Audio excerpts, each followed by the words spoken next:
actually normally sits there.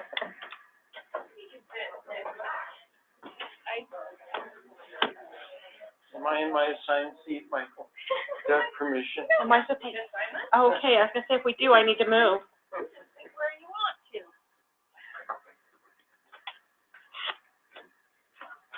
Oh, my gosh. I have to go buy a new refrigerator. Because they called my repair guy and he's like, oh, it's $900 to replace the compressor. Oh, okay, good. Yeah, good. Well, is that, Right. could have multiple reasons why it might be like that, but I don't know. Like a new pen. That much work. I've got one in my garage. I bet when Very. I got it, it was This has got to be a metaphor for how my life is going. It's just a great day. never had a problem. He's probably 35 years old, and it's just. We've got one in our basement. Did we ever figure out It's gotta be at least the 20 years old. public health notice and Runs like a charm. where they got the addresses? Thank goodness. From CNS. CMS.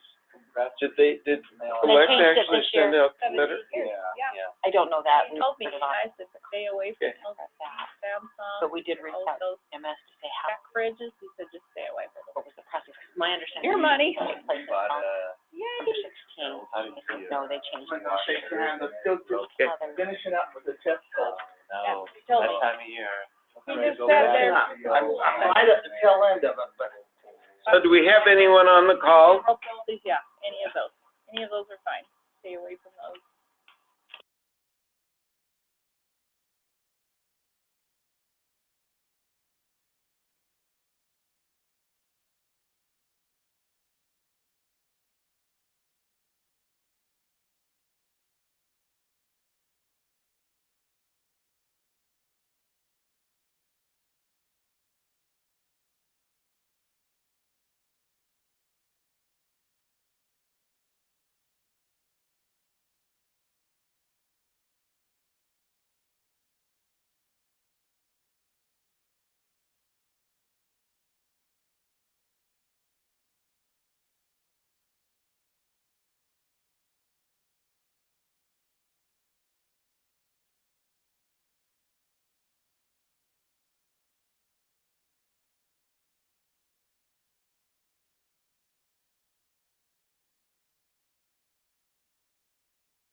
Because, you know, the health of your lungs is important. Great, so let's do a roll call. Do we have anyone on the phone that is joining us? Good morning, this Tina. is Mark with Aetna. Hi, Mark. Hey, Mark. I'm Tina with WMI. Hi, Tina. Strange to have you on the phone, Tina. Yeah, I know. Anyone else on the phone? All right, thank you much for joining us. Any items before we move to the approval of the minutes? Anything? All right, so if you have a chance to review the minutes, open to a motion to approve. I will motion. Thank you, Tina. Do I have a second? And I'll second it. John, thank you. All in favor, vote aye. Aye. Aye. Any? Looks like it's unanimous. Thank you, Michael, for your great work on that. So, pending rules. And we have three to talk about. One new rule is the Rule 590-276, and it is a record retention for foreign, alien, commercially domiciled, foreign title, and foreign fraternals. I'd like you to say that again twice fast. And the new rule, the purpose of the rule is to notify foreign, alien, commercially domiciled, and foreign fraternal insurers that they must keep records and reports for 3 years, plus the current year, for review by the Utah Insurance Department as needed. It also notifies all title insurers, foreign and domestic, that they must keep records for 15 years per 31A-2110. I have two amendments. Amendment is to R 590-266-1. And the only change in that rule is to remove the reference to 31A-3116 because it was repealed in House Bill 336, which is the Health Reform Amendment. That was during 2017 legislation that was repealed. However, the Insurance Department still has rulemaking authority for the provisions of this rule, which have been reflected in the changes. And second amendment is to R 590-271-1. And that amendment, it removes reference to 31A-22613.5, which was repealed in House Bill 336, Health Reform Amendment again. And that was during the 2017 general legislation, and the department still has rulemaking authority for the provisions of the rule. And that's all I have for today. Thank you very much, Tina. In particular, any questions on those? We appreciate the opportunity to review those, and we'll discuss those in our Friday board meeting and get back to you if we have any concerns. So, any update on exchange enrollment? So, for week ending December 2nd, Utah had approximately 89,000 persons who had selected a plan on healthcare.gov. And hot off the press, about a half hour ago, I got the updates for the week ending December 9th, and it's up to 106,000. How does that compare to last year? Do you know offhand? I do not have a week-to-week comparison on those numbers. So we did have a total enrollment at the end of open enrollment for 2017 of 176,000, I think, for 2017. So, well on our way. Not going to make it maybe by Friday to hit that same number, but I'm also not necessarily expecting the same number, because hopefully those people who aren't receiving a subsidy, or at least a significant subsidy, are going and finding plans off exchange. We won't know how many people did that until we're able to get an enrollment picture after the first of the year. So the department will plan on doing that to make sure overall how many insureds are still in the individual market after the end of open enrollment. Would I be correct that these numbers reflect both renewals and new people entering the marketplace? Yes. Okay. The numbers we get from CMS do not break it down. If this, for the auto re-enrollment, they get the notice on the 15th of December, that they were auto re-enrolled? They've already received a notification that they're being auto-enrolled. What they'll receive December 15th, if they haven't made a plan selection, I'm not sure what type of notification. CMS hasn't been playing by their own rules, so I don't know what they'll do. Because I was, for some reason, I had in my head the date of December 15th was the date that some notification went to the people that were auto-enrolled. And if they were going to make a change, it would be already too late for them to make a change. Yeah, they actually sent that notice early. They did send it early. Okay. Well, that makes sense. I'm glad they did. But they still have special enrollment.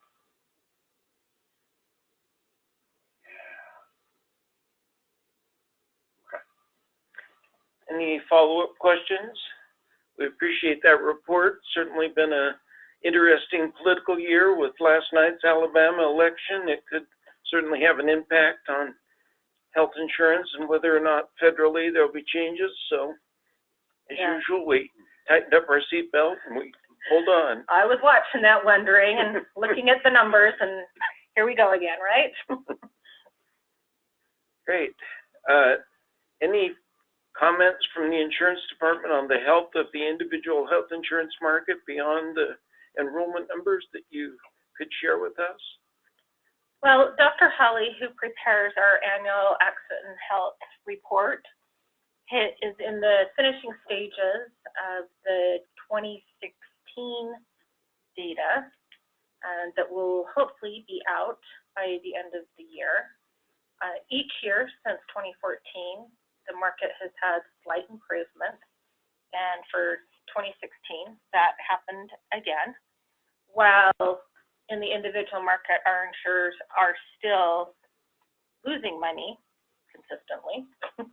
But, you know, we point that out in the report and the problems with that consistent loss and how that's not going to work long-term and what insurers need to do to move forward with making those changes, which the department supports with rate increases.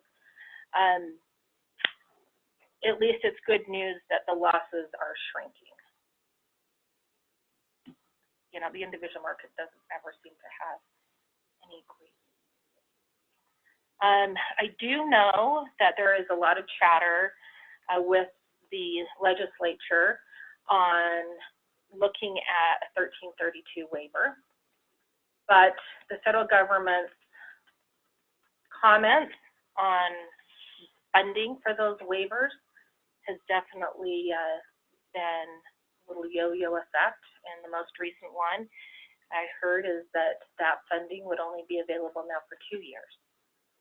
So that might be something that comes up in the session, this next session in 18.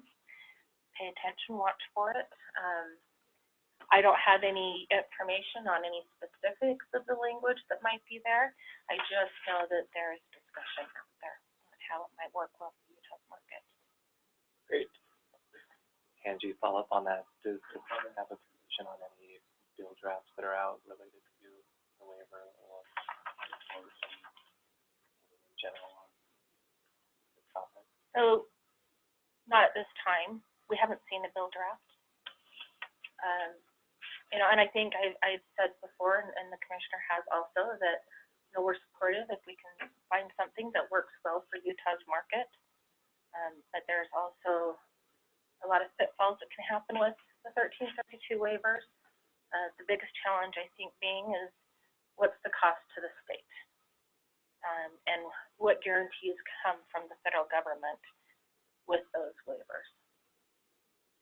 Unfortunately, we've seen the federal government sell our insurers several times. so we don't want to be put in another one of those positions again. Remind me, what's the 1332 waiver? So it allows states to come up with state-specific reforms that help control the cost of insurance. But you can't waive things such as dependent age or no lifetime limits, the rating structure. Those same requirements still stay in place. And the most famous one, I would say, is Alaska, and they set up a reinsurance pool. But they had a unique scenario too. They had one insurer in the market. That insurer was going to leave the market, leaving the state bare.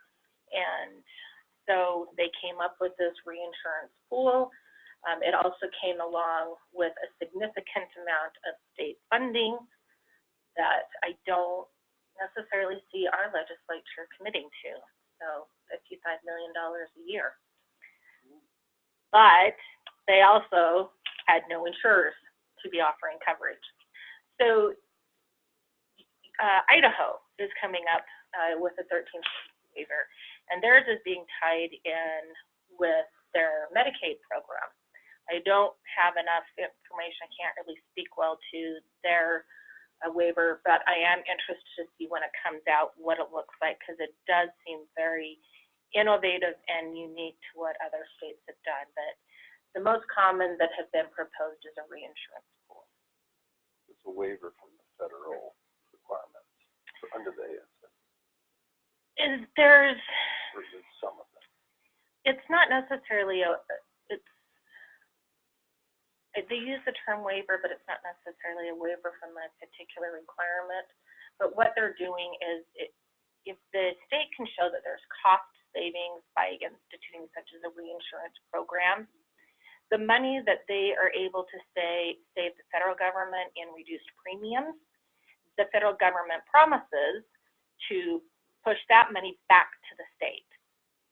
So because of the advanced premium tax credits. So if you lower your premium, you lower the federal government's share of advanced premium tax credits. And so instead of the federal government keeping that, they say that they're going to pass it back to the state to help fund a reinsurance pool or whatever the mechanism is. So it might be referred to as an innovation grant.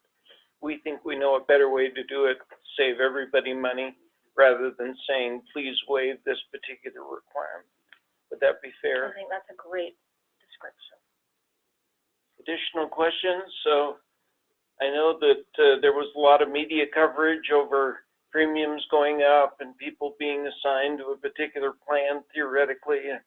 It's going to be an interesting session to see what kind of legislative interest that has generated and what the constituents are. Anecdotally, I've run across a couple of people that are actually paying less in 2018 because their APTC went up so much that the CSR's funding is probably going to be irrelevant to the companies that are dealing with them. So that's going to be an interesting dynamic. But those that are making too much to get any kind of APTC, they're the ones that are bearing the brunt of the premium rate increase. Right. That's where we're hoping that if they were on healthcare.gov, that those people are shopping off exchange. Or looking for a bronze plan instead of silver. Yes. But, we're trying to send out the consistent message that this year, as I always say, that this year even more so important, you need to shop for a new plan. We did speak with Desert News yesterday. The department did send out a press release. So hopefully we can get some media coverage in these last few days. Great. Any further follow-up on number 5? Anything on the phone? Jake, did you have anything to add on the health insurance? No.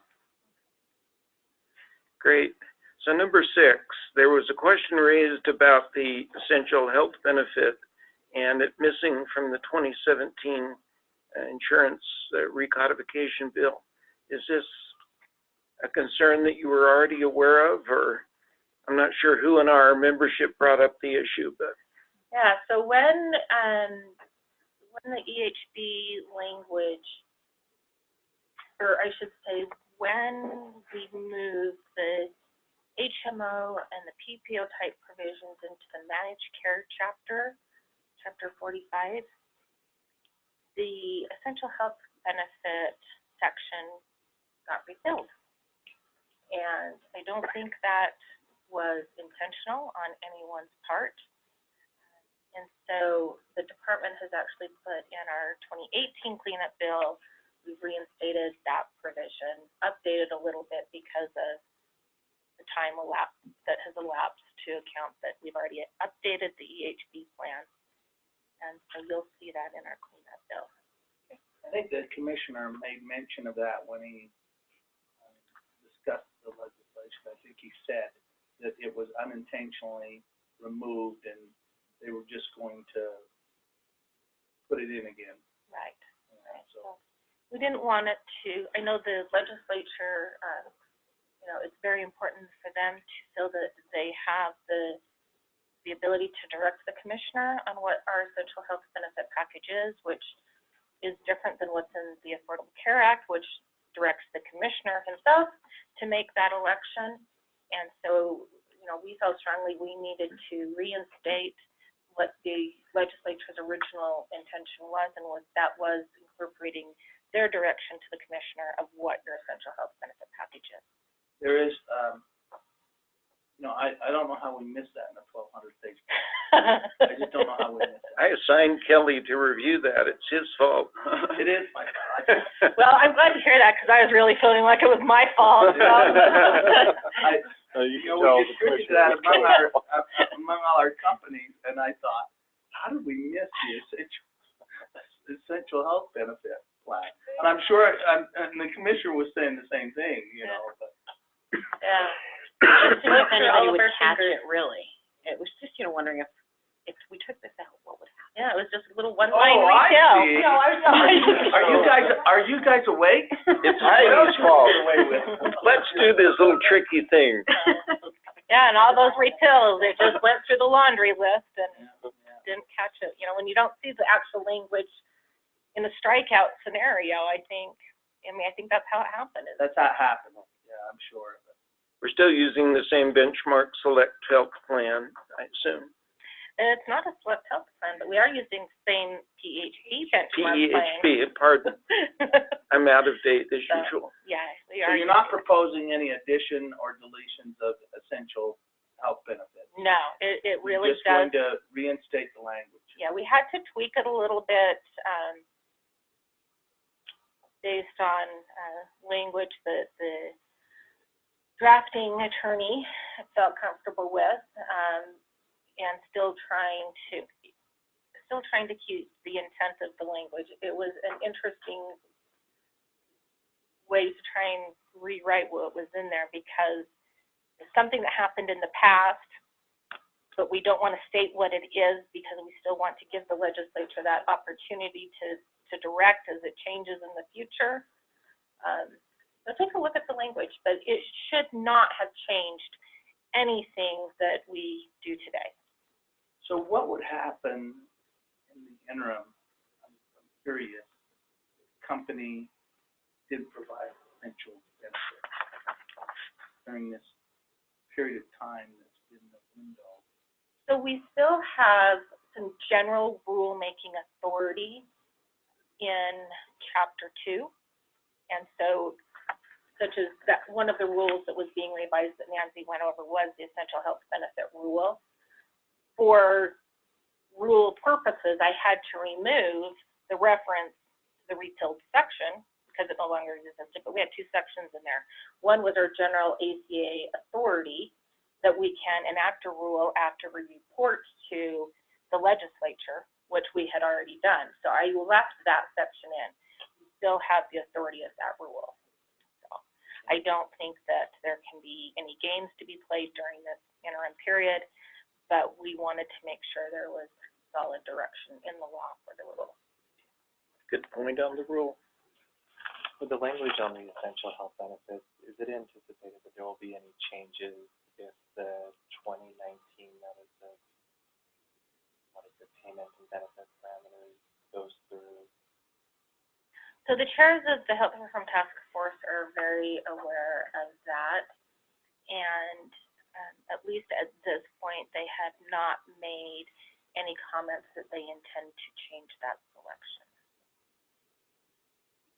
But we will follow up as that finalizes. Do you want it changed?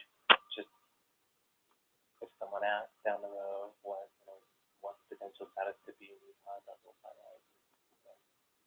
And answer now is probably best. Right. And I suspect that will get discussed in a very timely manner. And I think it's still unclear how any state would use the flexibility that's been given on the EHB changes so far. I don't think anybody really knows how you would switch out this EHB for Utah with this one from Nevada and just put it in. I'm not sure. I don't know. At this point, I don't think any of it makes sense to do, but maybe down the road. I still want to get rid of dental from the EHBs. So if we have that flexibility, I'm going to push for that.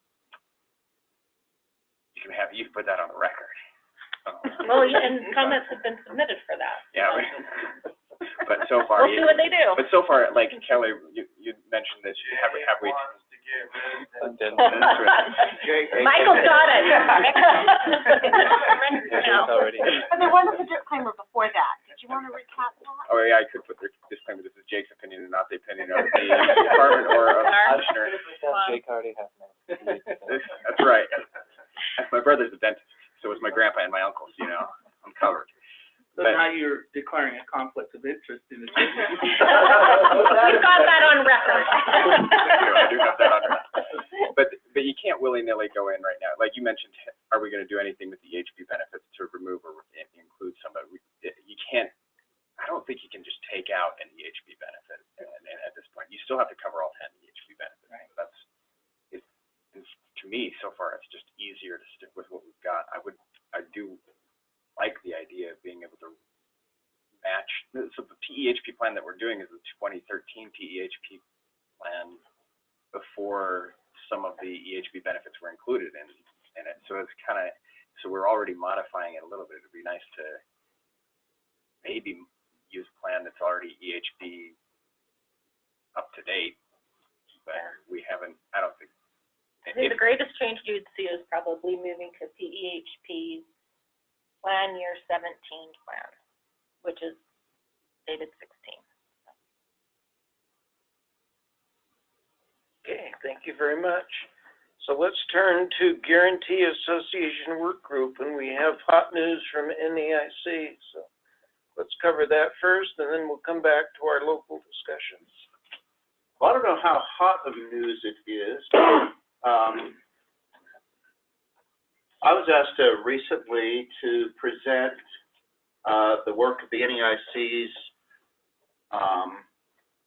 Guarantee Model Act Working Group and the progress of the NEIC's Model Act at a recent INQUIL meeting in Phoenix on November 17th.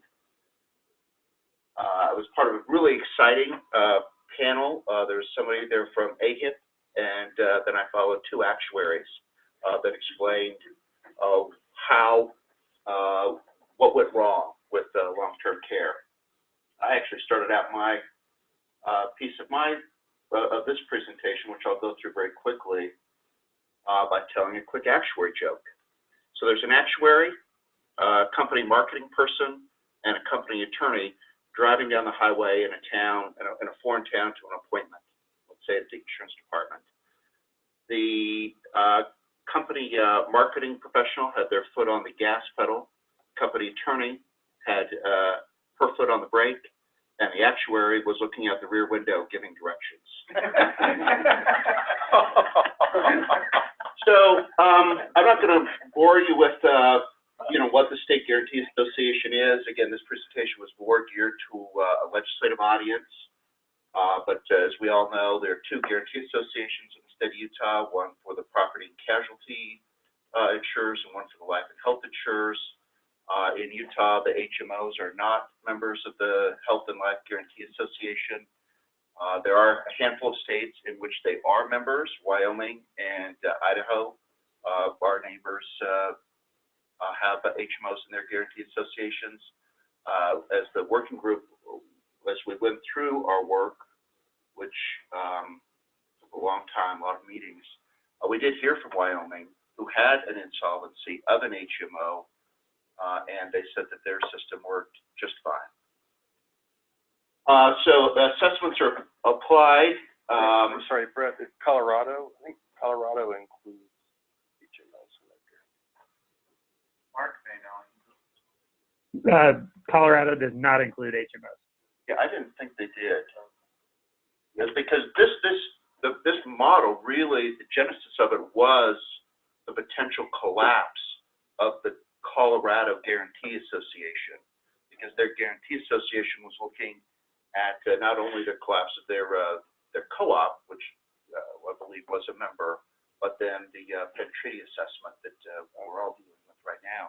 And so they had real concerns about the assessment capacity. This slide kind of just illustrates where the long-term care insurance is in the different accounts maintained by the GA. And as you can see, long-term care is over in the health insurance bucket. These are NOGA numbers, so the National Association of Health and Life Guarantee Association. They estimate the national capacity at $5 billion, and in Utah, we estimated about $32 million. This, I think, is the most powerful slide, and those of you that have participated in the Utah Legislature's working group, this is not a new slide to you, but any of you that haven't seen this before, you'll notice that the assessment, oh, I didn't realize this was so, yeah, so interactive. So you see who pays the long-term care, who's receiving the premium, and the long-term care here is yellow, and here who pays the assessment for an insolvency of a long-term care assessment or a long-term care company of health plans. So it's wildly disproportionate.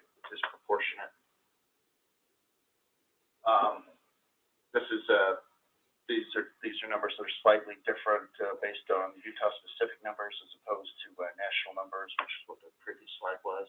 Again, there the proportionality is significantly different. This graph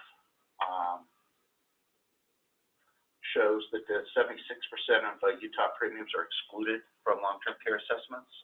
So that means the health carriers are going to be hit for insolvencies of long-term care companies. So the working group went through a number of different options. We actually ended up with kind of a hybrid of option 3 and option 1 to include HMOs in the Life and Health Guarantee Association and aggregate the insurance accounts for purposes of making Class B assessments. Class B assessments are assessments to pay claims, as opposed to Class A assessments, which are for administrative expenses of the Guarantee Association. I'm not going to go into these alternative. So here are the major changes, and I'm just going to go really hit to the what I think are the big items, and they're here at the end.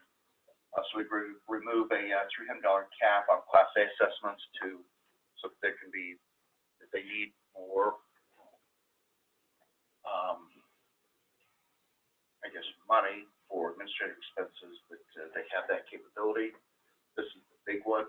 The second one here that's in italics, assessments from long-term care insurance insolvencies would be shared.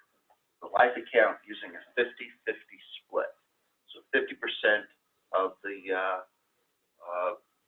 assessment for long-term care failure would be paid by health companies under the NEIC model, and 50% would be paid by life companies under the NEIC model. And when I finish here, I know those of you that participated know that in Utah they're talking about some 75-25 and some other options. life companies have agreed to that, right? My Across the board. understanding, Yeah, across the board, the life companies. Well, I should say the ACLI and its members have agreed to it. There may be individual life insurers, just like there are individual health insurers and HMOs that have not agreed to it. Right. I think it's important to note that during the many drafting sessions, Kaiser Permanente was outspoken in their opposition to being included at all in the health account, and two, to the 50-50 split. And so because they're an HMO? Yeah, it's not only because they're an HMO, but they're an HMO, for lack of a more technical term, an old school HMO. They have the whole harmless provision, where you're now in the hospital, and they do a capitation, and according to Tangi and the commissioner's health professionals, we don't have anything that looks like Kaiser in Utah. Kaiser is active in 8 states, and in those states, they're going to have to deal with this anomaly. There's another anomaly in Illinois. They have a separate HMO guarantee association. Hey, Brett, so, and you and I were talking about this earlier, but so even the 50-50 split, long-term care premium would still be part of the health account. They're not talking about moving long-term care premium to the life. No. Okay. They're still being a health account. So, should have had Jake left, because this is more of an actuary question, that Art Dummer, who's been engaged by the Utah Life and Health Guarantee Association, is those of you who are getting his spreadsheets, I'm overwhelmed by them. But I understand that he feels like he needs to do 4 different calculations.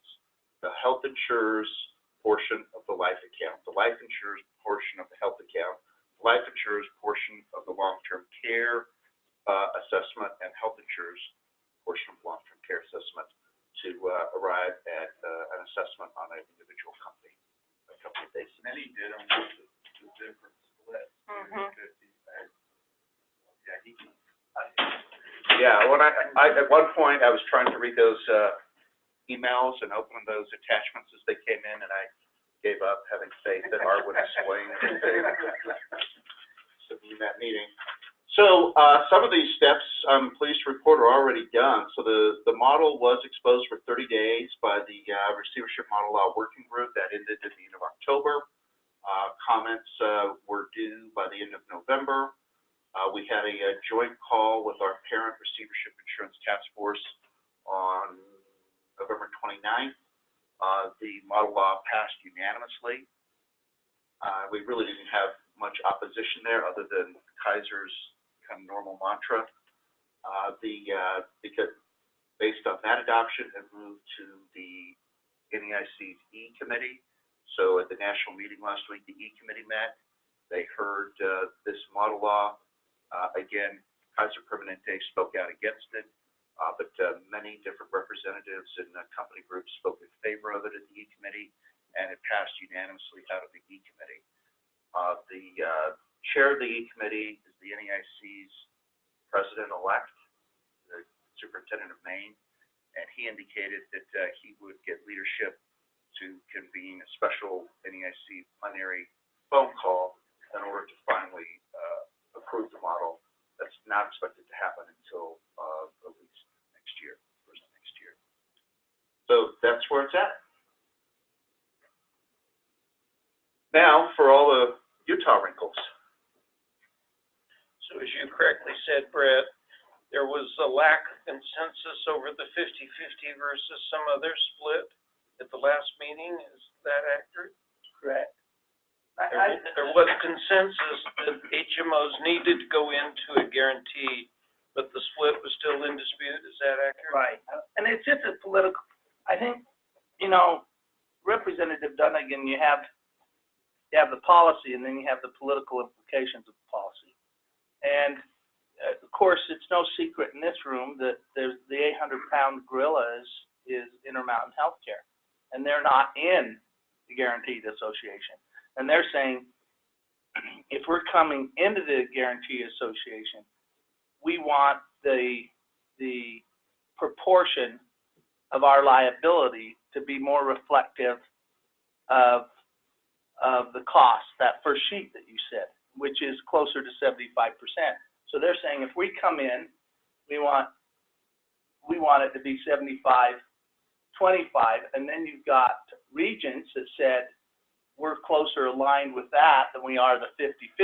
So you got 80% of the marketplace that's saying if you do this, we want it to be more reflective of that sheet. And so politically, what the representative is thinking is if I don't move in that direction, this is DOA. I mean, it's not going to go anyplace.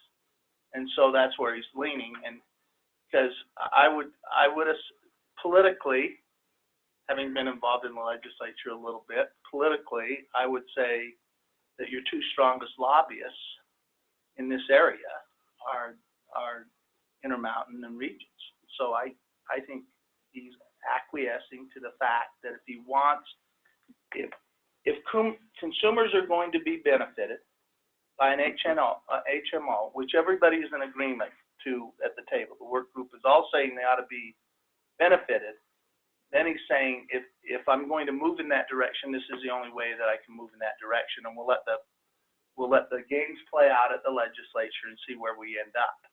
I think they're starting at 75%. I think through the gravitation process, as it filters through the legislature, I think you'll see some compromising from that. You'll see that probably drop from 75% to be more reflective of what you see there. But they don't want to start at 50-50, and I'm not sure I would want to start. Uhia's position has been simple on this. Our position has been we want HMOs in the Guaranteed Association. At what level? We're across. I mean, our companies are across the board there. They're mixed. So we're not going to venture in and say this is what the level should be, but we're firmly committed that the citizens of the state of Utah, the consumers in this area, ought to be protected if there's a similar situation to Arches. That's been our position. Mark, anything you'd like to add? No, I think the summary is, yeah, I mean, everybody knows that as a national player has been heavily involved in supporting the NAIC model, the 50-50 split and including HMOs.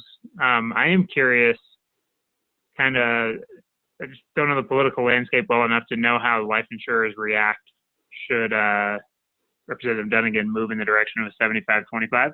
Obviously, the ACLI approval of that 50-50 split, I'm assuming goes right out the window, but I just am not sure how that plays out over the next couple months. I don't think Ted Lewis is the person that's kind of been speaking for them, and I don't think they're going to support the 75-25. He's basically said they're at the table at 50-50. That's where they are, and that's what they would like to see. So there is going to be, I mean, this is not going to be a simple piece of legislation. And I think what Representative Dunnigan has taken into consideration is, if I've got a chance of passing this, where do I want to start? And who do I want on my side advocating it?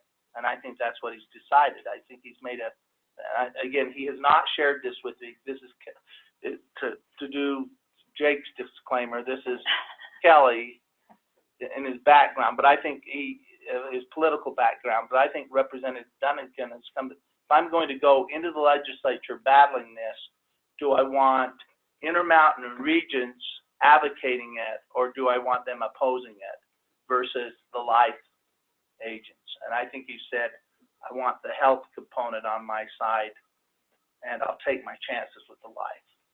Do you think, will there be a bill in this session? Will the model be ready in time for a bill? The model is cooked. I mean, it just hasn't been gotten its final approval at the commissioner level, but for all intents and purposes, it's done.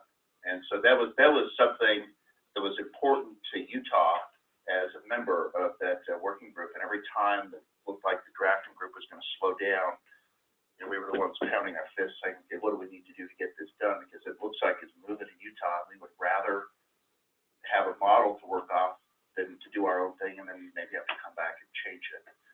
I will add that my sense, and from talking to ACLI leadership, is that their members have approved throwing quite a bit of resources at this bill, getting it passed throughout the state. They testified as such, and I've had other conversations with them.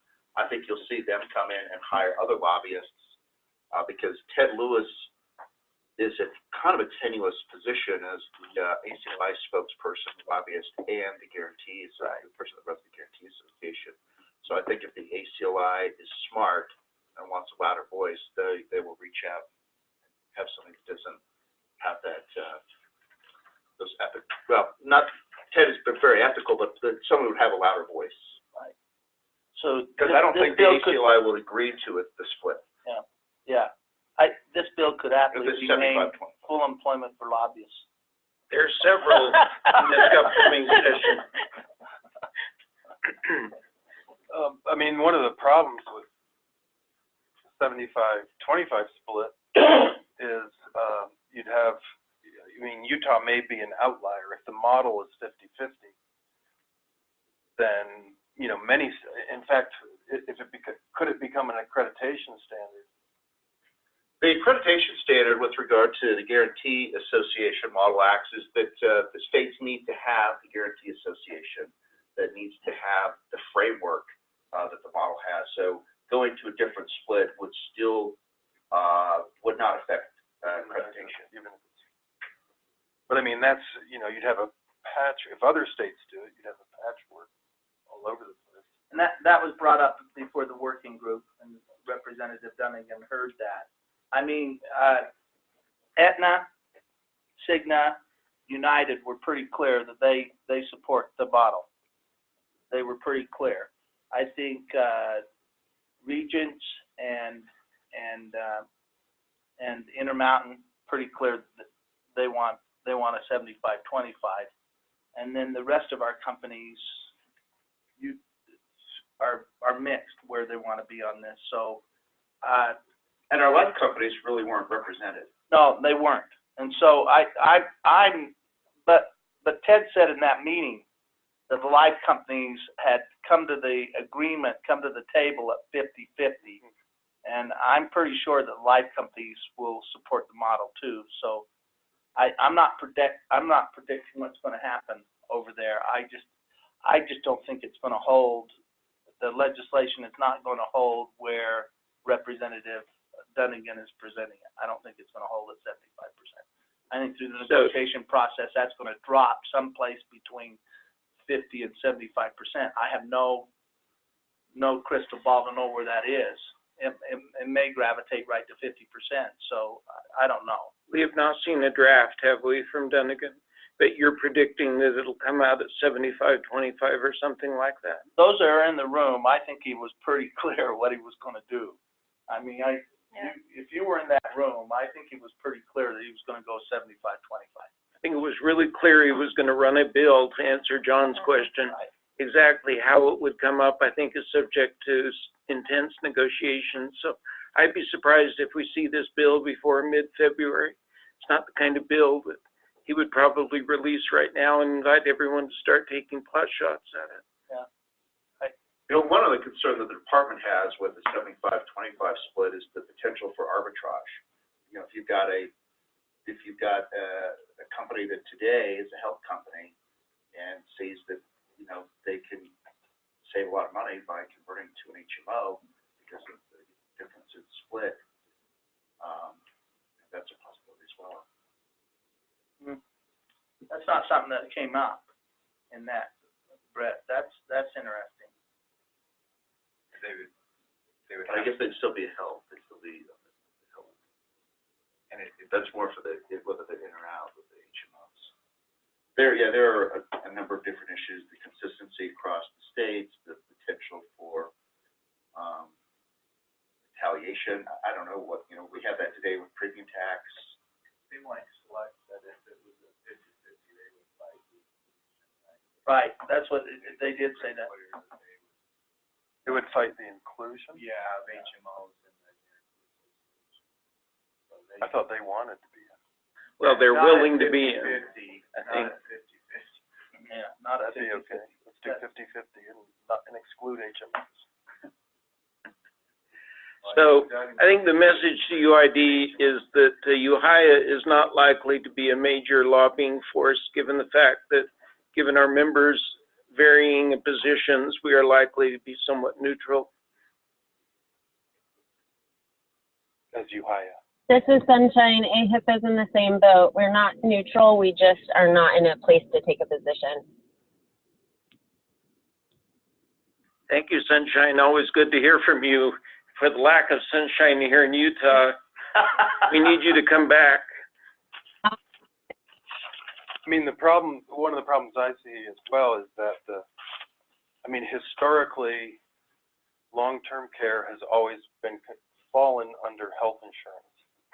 It's rated, it falls under the health insurance section of the code. It's like a disability plan. You have premiums that are rated and approved as if it's a health insurance plan. So, there are all the protections and consumer protections. It's, for all intents and purposes, it is health insurance. And so, to me, the life carriers are giving a lot to say we're willing to do a 50-50 split. Because, I think the issue is who's selling it. It's not health insurers, right? I know, that's why life carriers would say, well, even to give 50% is quite a bit. Because this is a health insurance product. The health insurers aren't. I understand. So 50-50 makes a lot of sense. Whereas, 75 is working toward, this is not health insurance anymore. And This is a life insurance product. Yeah. And it's not a life insurance product. The discussion you're having right here, John, is the discussion of the work group. It's exactly the discussion the work group has been having. The health has been making the cases that Ryan just made. The life has been making the case that you just made. And I think, again, who's going to adjudicate that are the legislators. Because I think Representative Dunningston's going to run his bill, and I think it's going to be based on the discussion he had the other day, I think it's going to be at 75-25, and then the negotiations are going to start. And who knows what will happen, because, you've got the model, you've got the history. And then you're asking lay legislators to weigh in on this, and it's going to be an interesting. We haven't had quite this type of discussion in our industry for a number of years. I want to just highlight one other thing that the model does.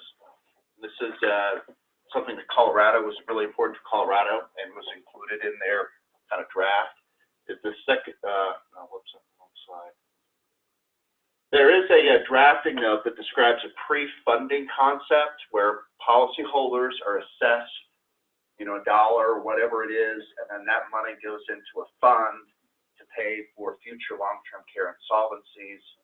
So that's something that's a concept that's out there as well. Pre-funding and assessment? Yeah. So Similar to banking, right? They use they put into a fund to cover failures, right? I couldn't speak to the banking, but Like an FDIC sort of reserve. our concern at the department level with that type of a fund is, when times are lean, it may have a big target on it, and how do you keep it solely for long-term care insolvency? Yeah, this is Mark. I can kind of chime in with the governor's office in Colorado is the one who came up with that idea originally. There are some positive accounting issues that work for carriers if you pre-fund it, both on kind of the MLR level and general accounting principle level. So there's some benefit there for carriers who have assets that can pour into a pre-fund. But as you hit the nail on the head, you got to be able to put very robust walls around this fund to make sure the legislature can't otherwise come after it. Because if you have, say, $50 to $100 million sitting there, obviously, legislative bodies would love to tap into that in lean times. So yeah, really captured that issue well. And isn't the unspoken word behind all this Genworth? I mean, isn't that the concern? Well, you know, Genworth. in the media, you can read that there is a suitor for Genworth. I mean, there are companies, domestic companies that are interested in Genworth, but you know, there are others. I mean, the long-term care was so mispriced for so long, for so many, you know, good reasons that, you know, I don't know that we know what the next one is. The magnitude of it at Genworth, okay, so think about what's happening with Penn Treaty. It's gonna be like somewhere between a $9 and $12 million assessment. The latest numbers in Utah came down from 12 to 9, which is good. So $9 million, so that's huge. The risk corridor assessment for Select Health is $100 million that they lost out on. I mean, some of these numbers are not really. You're taking $9 million and spreading it across all of these people, but then some of these companies, Molina had a $38 million risk assessment that they maybe weren't expecting. I don't know. Even if Genworth went under, yes, that is kind of, I think that's a little bit of the unspoken word, but okay, so Genworth goes under, and the bill is, people are still going to end up paying premiums toward it. So how far can they be under, assuming that people are still paying premiums for this product? What if it's 200 million? Oh no. Well, I mean, we've already had 400 million, 500 million in the ACA here, and it's been absorbed by the health insurance market. Not that I'm saying that you should put the long-term care stuff on the health insurance market, but the numbers here are not as big as what we're seeing in health insurance. But Genworth is much bigger than Penn Treaty. Much.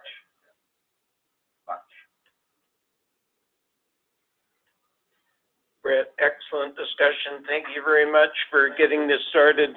Additional questions or follow-up, Ryan? Was there anything else from the NAIC meeting that worth noting?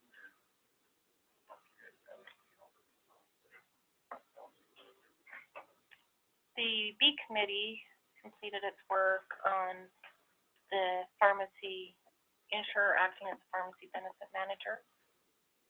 It's not a model that Utah has enacted before, but I think it's worth taking a look at and seeing if we need to move forward with. How about the reverse? Caremark acquiring Aetna? Mark, do you want to talk to that? No comment. You'll be hearing from CVS soon. So yeah, that's definitely an interesting move. So instead of an insurer, we've got, you know, pharmacy group going to an insurer. They are going to start working on some of the accident and health models that we had created, some temporary models when the ACA was initially passed, and now we need to go through and start cleaning those up. So you'll see some of those repealed, but then you'll also see some that are going to be updated again. And then the big question is the short-term limited duration policy.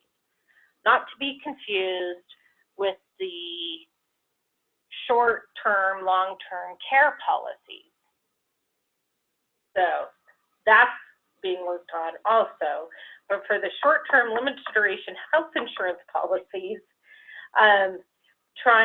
they're considering doing a model on the standards for those types of policies, and kind of waiting to see what the feds do with that also.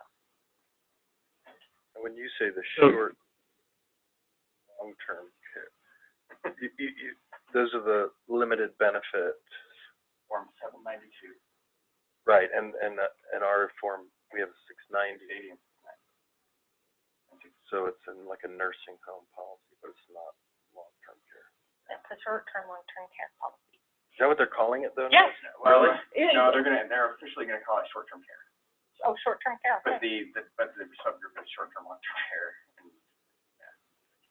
And people get really Okay, confused what kind of all right. policies you're talking about when you start talking about short-term limited Don't do duration that. policies. Please go with short-term care. So may the record reflect that John is massaging his brow, trying to help it go through.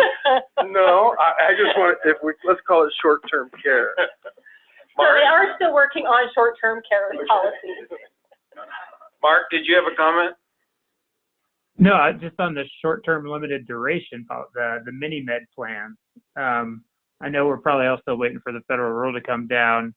Anything from the department? Are you guys just kind of sitting still till the federal rule comes out under Trump's executive order? Have you kind of put some thought into any kind of marketing standards or benefit standards that you'd like to see in the state? I just know a lot of companies, at least on a national level, are trying to figure out, is there a role, or is this a product line that we want to get into or not? So I'm just curious if you've had any thoughts. So depending on what comes out of the federal government, one of the several areas that we had not gotten around to cleaning up in the insurance code is our limited amount of laws around short-term limited duration policies. So there's some very light regulation around them in Chapter 30. And I think the most important being what is a short-term limited duration policy, and it's a policy that is not renewable, and that's one of the big issues with the federal government. And it can only be in effect for under 364 days. So depending on where they move, we still have Utah law in place that would need to be complied with. So could they just keep buying 364-day policies? They could. They could buy, and they'd have to go through underwriting again. But an insurer cannot renew it. So yes, it can always be gamed. Everyone's going to find a way to game everything. So I could form an association. No, we won't let you. That would no. We'll disapprove that one. Conflict of interest. Of course, maybe under the new federal laws, they'll let you form an association. We'll have to live with it. Did you say, Tangi, there is a model that's been published for this?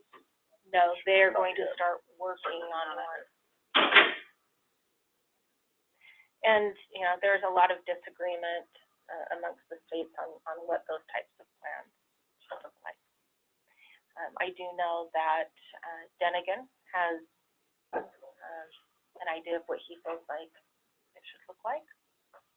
So that might be a conversation you want to have with him. I think there was even one state who said that they wanted to make them a 3-month duration policy. 3 months. Great. Turning to your 2018 cleanup bill, or whatever you refer to it, your bill, anything surprises or any concerns we should be aware of? It is, I think, truly a cleanup bill this year.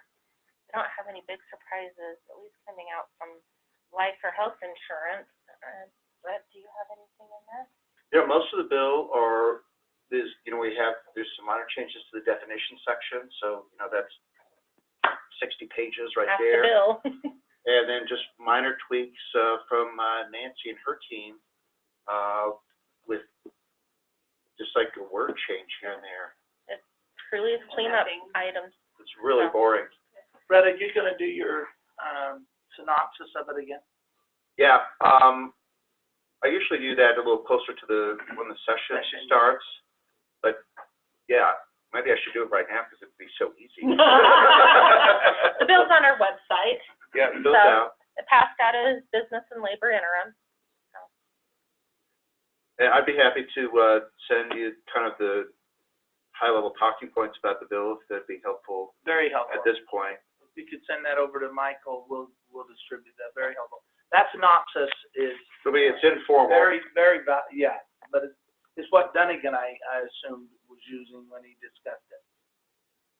It's similar to what the commissioner relied on when Right. the commissioner presented it. Okay. That'd be great, and, we really use that. We really appreciate it. We post it on our website and everything. I'm glad to hear, because I hate doing that. Well, I heard.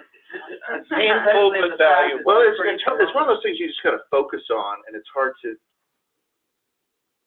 just do that. But yeah, once it's done, it's a great resource for us It as is. well. It's a great resource for us, so thank you.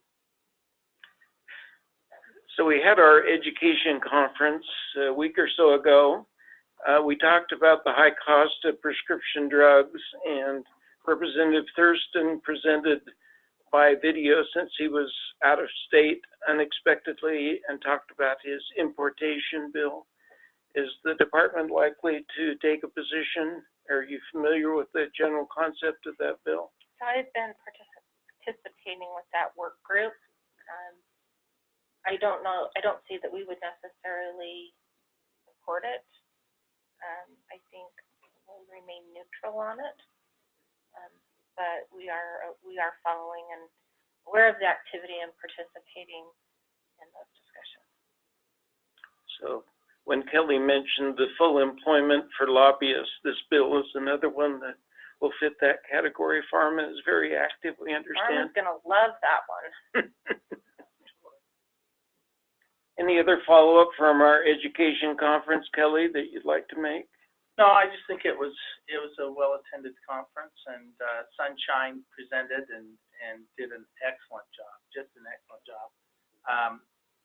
If the department would like a copy of those presentations, we'd be happy to send them to you, because some good data.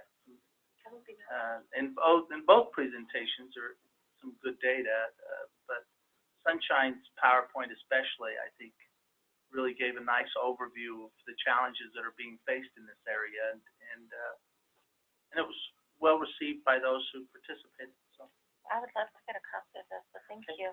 So Sunshine, I know there were some emails exchanged about how public you were able to make your AHIP presentation. Is there any restriction on us sharing it with the department or their use of your slides? No, we'd be happy to share it with them, and feel free to call me at 1 a.m. if you ever want to talk about drug prices. My favorite subject.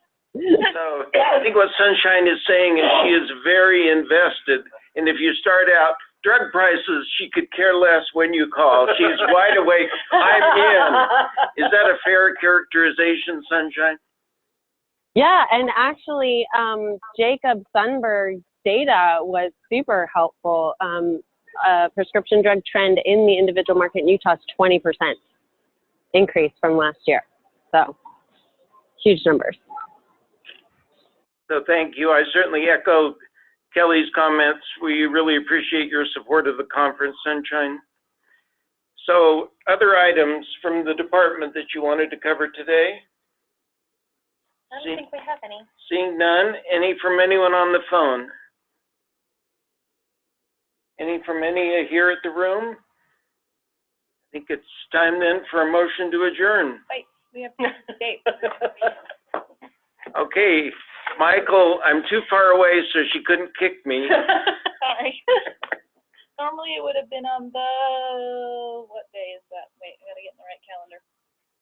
Seems like a lot of times we've done that earlier in January.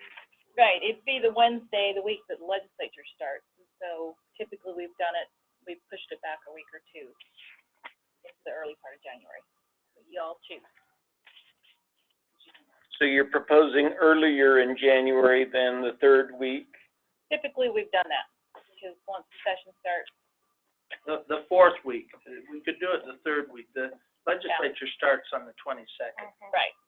So I normally think we would do if we could do it on the 17th, The 17th looks like it will work. does that work for everybody here? Any problem January 17th at 10 a.m.? Anyone on the phone? Nope, no problem. I will be in Nebraska that day, but certainly don't let me hold it up. I can, hopefully Frank Howe can participate in my stead. We certainly wouldn't want you to interfere at all with you being in Nebraska in January. I mean, I can't, that sounds wonderful. I'm glad it's you, Mark. Yeah, thanks guys. Appreciate the support. All right, so despite our hug to Mark for having to be in Nebraska on January 17th, I think we're a go on that date. Anything else, Michael? No, that's it for me. All right, we are adjourned. Thank you. Thank you. Thanks, everyone. Thanks, Doug, for hauling me out to Baldwin. Tonight's work. Andy, do I need to I appreciate let Bill know? Um,